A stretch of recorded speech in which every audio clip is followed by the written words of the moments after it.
All right, so if you're comfortable with setting up your document and you understand a little bit about how resolution works and how resampling, upsampling or downsampling works, and how we can see the result here from something that has been downsampled, it's time to think about how are we going to integrate different images. So the way we integrate different images is through, first we need to select them. I'm going to go ahead, I have my original bird. My original bird is in my, my group. Let's name this actually original assets.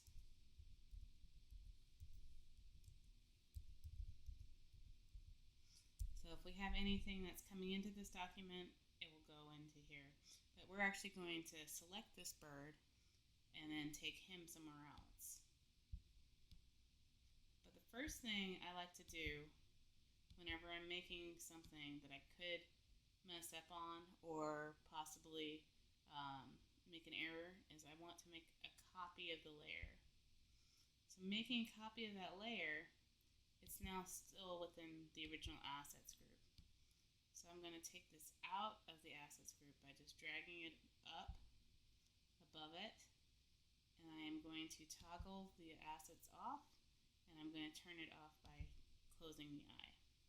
So now I'm only working with the bird here. I'm going to make him a little smaller so he fits in on our page. So remember, when we're doing that, I'm actually resizing and downsampling and throwing a few pixels away, but that's okay.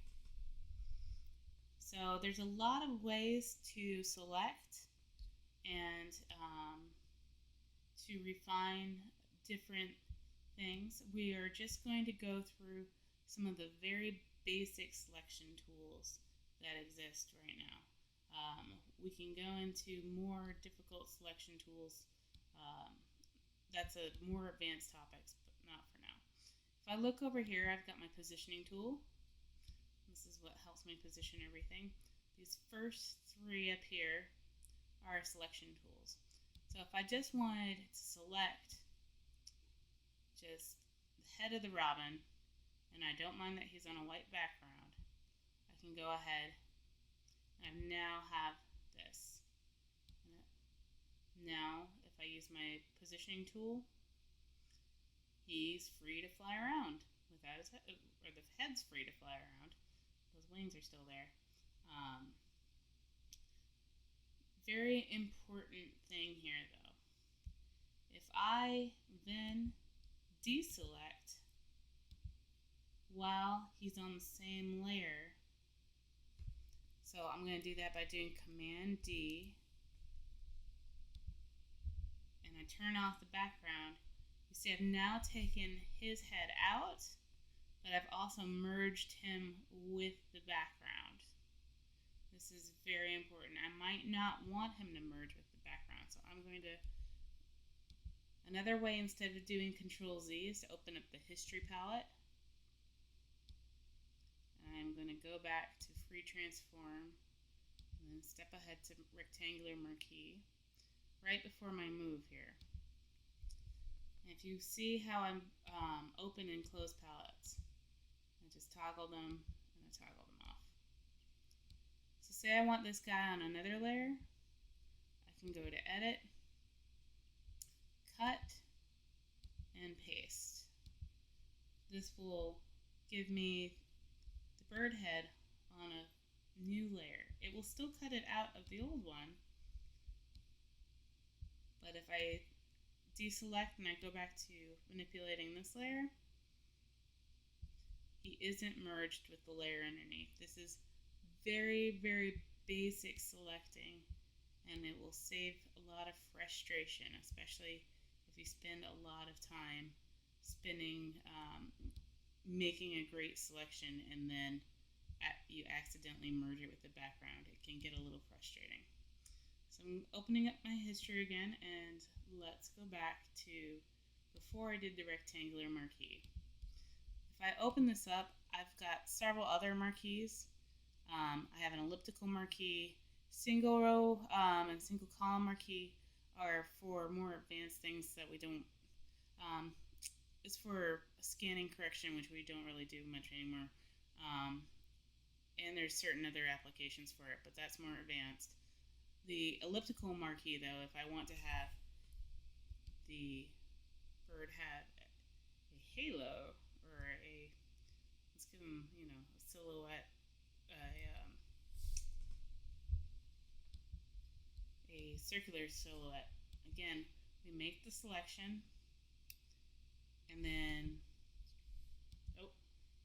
and see, it can't do anything if I'm not on the right layer. You have to make sure that you are selected on the layer.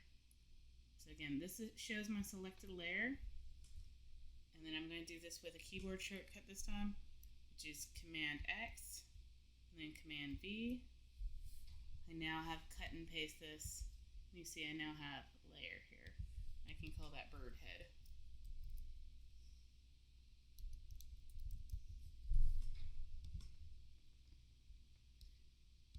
Great. So that's very simple selections with the first round of Marquee selection tools.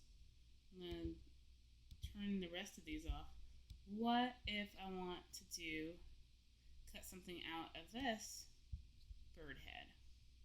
I'm going to go over here. I have 3 lasso tools. The lasso tools are great. The first one is our Freeform Lasso.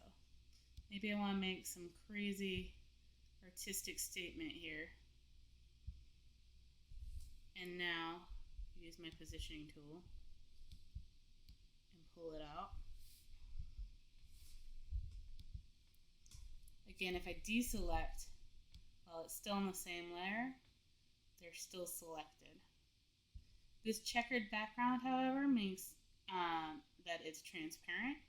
So if I want to go ahead and reselect it, it's a lot easier since there's not a full background of pixels that's merged into.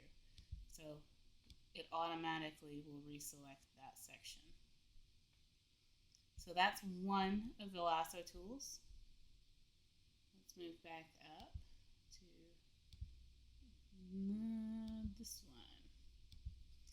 Second lasso tool, Polygon Lasso tool.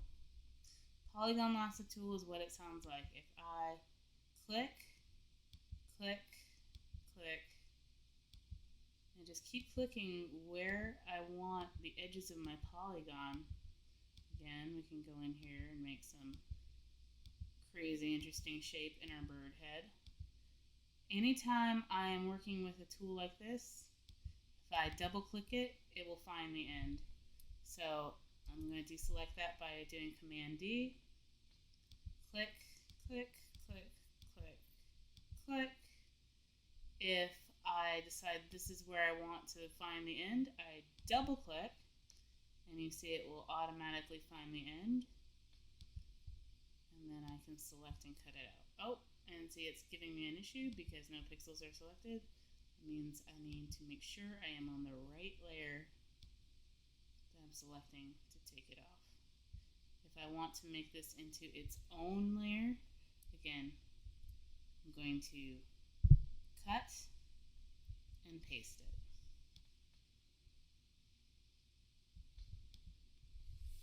So that is the Polygon selection tool, or Polygon Lasso tool. Last but not least of our lovely lasso tools is the Magnetic Lasso. The Magnetic Lasso is sometimes helpful on images like this. The Magnetic Lasso will go and try to detect the edges. It's kind of easy on an image like this where there's such a big contrast between the background and the foreground. And again, double click. So if I go in, I'm zooming in, pressing Control plus or Command plus. I'm on a Mac, not a PC.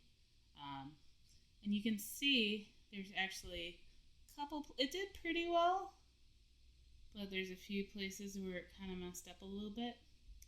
The thing that you can do with any of the selection tools, I'm going to go back in and use the original lasso tool, is if I use Option, you see I get the minus, or if I go up here, I also have the option here to minus selections. Minus, minus, or if I press Shift, I can add. Whoops, I don't want to do that. Minus, oh, took out too much. Add it back in. And this is one way you can do some pretty accurate selections. Or at least get started with some pretty accurate selections using the lasso tools. So there we go, we've got our bird separated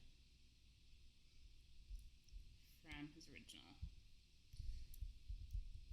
Again, these are just simple selection tools. There's so many ways to select things in Photoshop, but this is a place we're going to get started. Third round of selection tools. Magic Wand, Magic Selection Tool. Let's start with the Magic Wand tool. Magic Wand tool will try to figure out different pixels that are similar. Say if I just want to select the eye, you see it's just selecting the black pixels here. But I'm selecting all of the brown pixels and some of their neighbors. It'll do what it's doing. This is based on its tolerance. So if I had a higher tolerance, which 32 is actually kind of high already. See, it will actually select a higher tolerance of browns going on here. Now if I have 10, it will have a weaker, it actually is weaker, so it will only pick up a specific type of brown. Again, with this tool, if I click and I hold down Shift, or if I go to one of these icons up here, I can shift and add, or if I do Option, I can subtract.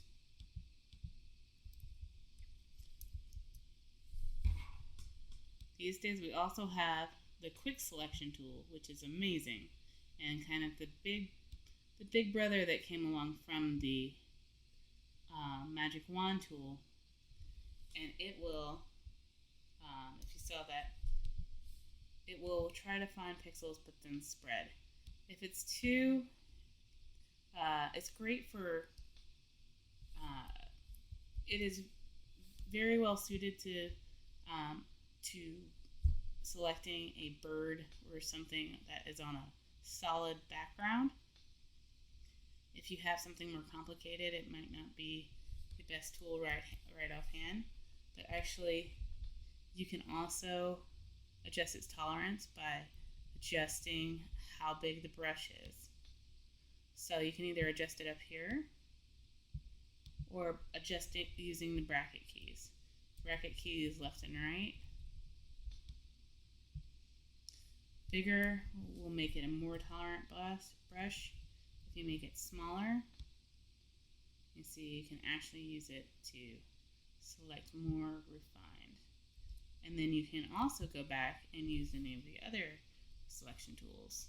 So maybe I want to take this out. I'll take the lasso that out a bit. Or say I want to do the beak. Just the beak. And see, it's pretty good.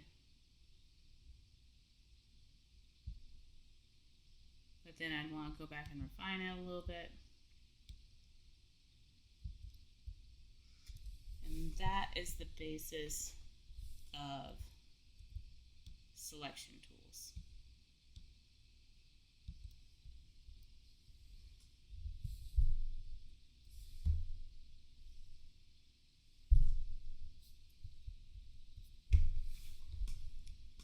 So, and what I did there was I just deleted it.